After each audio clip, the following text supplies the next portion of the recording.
I think so, because now you don't have that chance to really get it back. Like in the middle of the season, you can maybe drop one, and yeah, it's great, and just to see all the hard work that especially the underclassmen have put in. We still have such a young team, so it's great to see how they've stepped it up this year and improved. And yeah, that's also taking it one game at a time. We just want to enjoy each game. You know, it's kind of coming to an end, but just want to enjoy the small moments and don't look towards the end so fast. Well, today was similar to yesterday and probably going to be similar to Wednesday's game. We controlled most of the game as in our half. We couldn't put in a couple more to really seal the deal, but we just had to be patient and play a full 90 minutes of soccer.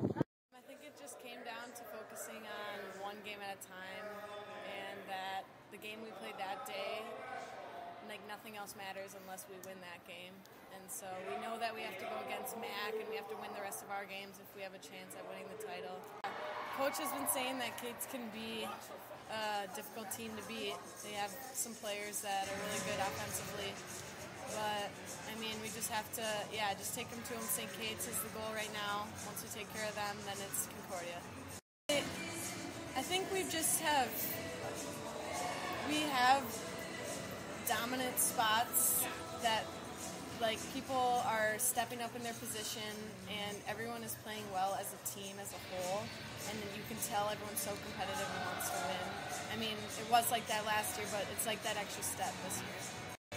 It's really good. We've been working hard every day, and our goal, we can make it there, so we just keep winning.